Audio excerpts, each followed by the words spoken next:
Hello সবাইকে, welcome back to my channel simply Sangeeta. আমি সঙ্গীতা শুরু করলাম নতুন দিনে নতুন আরও একটি ব্লগ। আজকে আমার একটা মেকআপের কাজ ছিল নিউ টাউনে। তো আজকে সারা দিনটা কিভাবে কাটলো বা কি কি এক্সপিরিয়েন্স করলাম সবটাই শেয়ার করব। সঙ্গে থাকো, সাথে থাকো, জুড়ে থাকো। ভিডিওর শুরুতেই বলি যে আমি এখন র্যাপিডো বাইকে আমি আমার লোকেশনে যাচ্ছি নিউ টাউনে।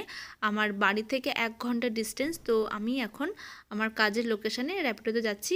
তার বিশেষ একটা কারণ রয়েছে, আমি বলছি। বাট আমার এই র্যাপিডো এক্সপিরিয়েন্সটা খুবই বাজে, সেটাই শেয়ার করব ভিডিওর শুরুতেই। কারণ ওঠার পরেই আমার বেশ অস্বস্তি কিছু কারণ ঘটেছে, সেগুলো টুকটুক করে শেয়ার করব, সঙ্গে থাকো। হয়েছে কি, আজকে একটা বিশেষ কারণের জন্যই আমি নিজের গাড়িতে আমি যেতে পারছি না। আজকে সানডে এবং পরীর বাবা মানে আমার হাজব্যান্ড, ওরা মানে ও আর ওর কিছু অফিসের কালিগ মিলে একটা বিয়ে বাড়িতে গেছে আউট অফ স্টেশন, অনেকটা দূরে, প্রায় 4-5 ঘন্টা যেতে আসতে এরকম। তো সারাদিনের ব্যাপার, তোরা একটার সময় বেরিয়ে গেছে, রাতে হয়তো ফিরতে ফিরতে 12টা-1টা বাজবে। সেই জন্য ওরা গাড়িতে গেছে, যার জন্য আমি নিজের পার্সোনাল কার আমি নিয়ে বেরোতে পারলাম না, আমাকে র্যাপিডোই বুক করতে হলো। যদিও ও আমাকে বারংবারই বলছিল যে তুমি র্যাপিডোতে যেও না, র্যাপিডো বাইকে, কারণ খুব রাফ চালায়, তুমি ওলা বুক করো। তো আমি ভাবলাম যে না, আমি র্যাপিডোতেই যাই, কোনো অসুবিধা হবে না, কত আর রাফ চালাবে। কিন্তু হ্যাঁ, প্র্যাকটিক্যালি দেখলাম যে সত্যি খুব বাজে চালাচ্ছে। এবার আমি আর একটা কথা বলি, এটা আমার ফার্স্ট টাইম নয় র্যাপিডোতে। যখন আমি আর এর আগেও অনেকবার কাজে গেছি, যখন আর কি আমার বিয়ে হয়নি, কিন্তু তখন তো ডিস্টেন্সটা খুব কম ছিল, এরকম রাফ কিন্তু চালাতো না। বাট আজকে যেহেতু অনেকটা লং ড্রাইভ ছিল, এত বিচ্ছিরি জঘন্য চালাচ্ছিল যে আমি ভালো মতন বসতে অবধি পারছিলাম না। আর যতই হোক, একজন আননোন পার্সন ছিল, আমি ভালো করে বসতেও পারছিলাম না। আর আমার লোকেশনে দেখাচ্ছে যে 45 মিনিটের মধ্যে আর কি ঢুকতে হবে, সেই টাইমের মধ্যে এত দ্রুত চালাচ্ছিল যে রাফলি চালাচ্ছিল। যাই হোক, আমি খুব ভালোভাবে পৌঁছে গেছি। আমি বললাম, মাঝখানে বলছিলাম যে ভাই একটু আস্তে চালাও, একটু ধরে চালাও, আমার বসতে অসুবিধা হচ্ছে। যাই হোক, মোটামুটি পৌঁছে গেছি। একটু ভয় ভয় লাগছিল, অনেক দিন পর আমি আবার এরকম র্যাপিডোতে যাচ্ছি। বিয়ের আগে অনেকবার গেছি, বাট অনেক দিন যাওয়া হয়নি, তো একটু হয় আর কি, একটা আননোন লোকের সাথে যাচ্ছি। যাই হোক, আমি লোকেশনে পৌঁছেও গেছি খুব ভালোভাবে।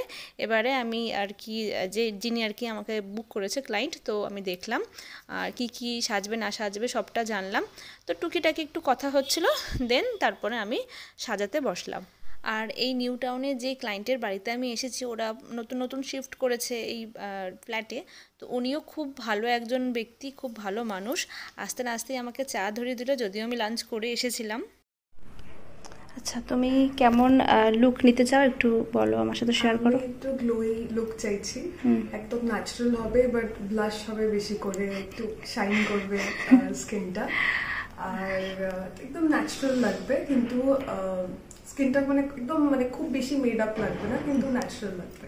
ঠিক আছে, চলো দেখা যাক কি করা যায় বা কতটা করতে পারি। তো তোমরা শুনেই নিলে যে আজকের ক্লায়েন্ট কীরকম মেকআপ চেয়েছে আমার কাছ থেকে। ঠিক যেমনটা চেয়েছে সেটা একদম কল্পনা করে নিলাম, ঠিক কেমন লুক দিতে পারি বা কেমন আমি করতে চাইছি। এক্স্যাক্টলি যখন আমি সেটা ফুটিয়ে তুলেছি, মুখটা দেখেই বুঝতে পেরে গেছি যে হ্যাঁ, খুব খুশি হয়েছে আমার ক্লায়েন্ট। আর আমার সাজানোর পর ওনার কতটা ভালো লাগলো সেই রিভিউ তো নেবই। তোমরা যদি তোমাদের স্পেশাল ডেতে অকেশনে যদি আমাকে বুক করতে চাও, স্ক্রিনে আমার নাম্বার যাচ্ছে, যোগাযোগ করতে পারো।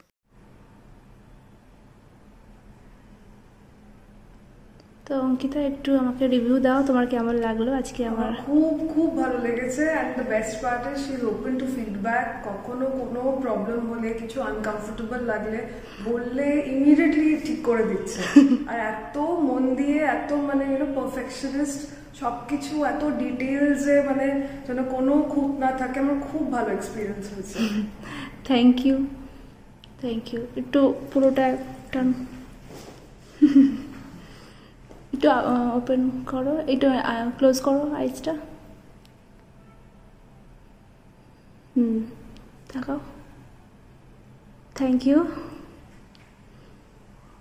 তো বলি যে যখন আমাকে ইনি বুক করেছিলেন তখন অনেক আর কি কোয়ারিজ করছিল আমার মেকআপের ব্যাপারে, আর কি জানার চেষ্টা করছিল যে আমি কীরকম কি মেকআপ করি, কোন প্রোডাক্ট ইউজ করি, এবং উনি একদমই মেকআপ পছন্দ করেন না, হেভি লুক পছন্দ করেন না। তারপরে হচ্ছে যে ওই বিয়েতে বা রিসেপশনেই যা মেকআপ করেছিল মাঝখানে আর কারোর কাছেই মেকআপ করেন না, এবং স্কিন খুব সেন্সিটিভ, পিম্পল হয়ে যায়, সমস্যা হয়, যার জন্য একদমই কারোর কাছেই মেকআপ করে না। তো তাই আমার কাছে যখন আর কি বুক করছিল আর কি, মানে একজনের থ্রুতেই আর কি আমাকে পেয়েছে, তখন একটু ভয় ভয়ে ছিল। এবং যখন আমি মেকআপ শুরু করি তখন অনেক রকম বলেও দেয়, এরম করো ওরকম করো, মানে একটু খুঁতখুঁতে আর কি যেটাকে বলা যায়। তারপরে ফাইনাল যখন উনি নিজেকে দেখলো, মানে ভীষণ খুশি হয়ে গেল। এবং মানে কি বলবো, উনি তো বললোই নিজের মুখে যে কতটা ভালো হয়েছে মেকআপ এবং পছন্দ কতটা হয়েছে। যাই হোক, তো ওনাদের বাড়ি থেকে বসেই আমি আবার ইয়াত্রী সাথী অ্যাপ ডাউনলোড করি, তারপরে ইয়াত্রী সাথীতেই আমি আবার বাইক বুক করি, যে মানে যাওয়ার জন্য, বাড়িতে যাওয়ার জন্য। আমি আর র্যাপিডো বুক করিনি।